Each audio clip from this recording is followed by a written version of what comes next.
ہم لوگ جانتے ہیں کہ توبہ ایک ایسی نعمت ہے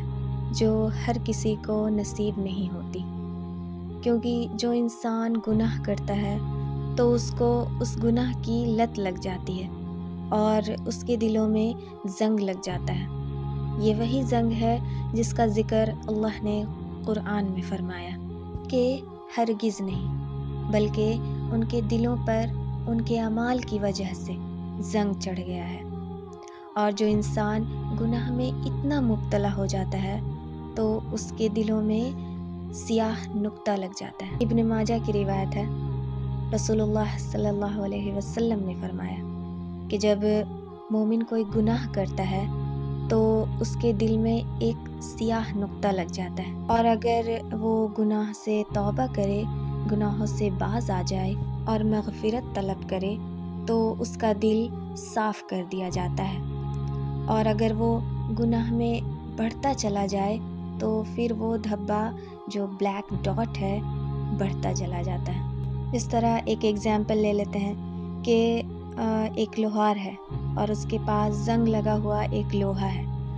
اور وہ زنگ لگے ہوئے لوہے پر محنت کر کے اسے چمکا دیتا ہے اور وہ لوہا پھر سے یوز کرنے کے لائق ہو جاتا ہے۔ اسی طرح جس طرح ہمارا دل، اگر ہم توبہ کرنا چھوڑ دیں تو دل میں ایک سیاہ نقطہ لگ جائے گا، اور ایک دن ایسا ہوگا کہ وہ سیاہ نقطہ پورے دل کو سیاہ کر دے گا، پورے دل میں زنگ لگ جائے گا۔ جس طرح ثنا خان نے دنیا کو بتا دیا ہے کہ دنیا کے تھوڑے سے مزے کے لیے اپنی آخرت برباد مت کرو، تو دیکھیں جو عورت دنیا کے لیے کل جی رہی تھی، دنیا کو خوش کرنے میں لگی تھی، وہی عورت اللہ کو راضی کرنے میں لگی ہوئی ہے، راتوں میں اٹھ کر توبہ کرتی ہیں اور اللہ کے بارگاہ میں ہاتھ اٹھا کر مغفرت کی طلب کرتی ہے۔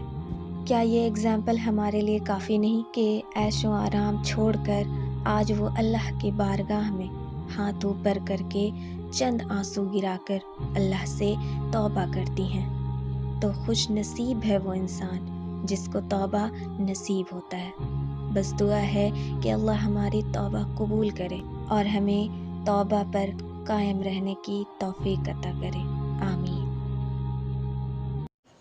اگر آپ کو یہ ویڈیو پسند آئے تو اپنے سوشل میڈیا نیٹ ورکس پر لازمی شیئر کریں اور چینل کو سبسکرائب کر کے بیل آئیکن پر کلک کرنا نہ بھولیں۔ شکریہ۔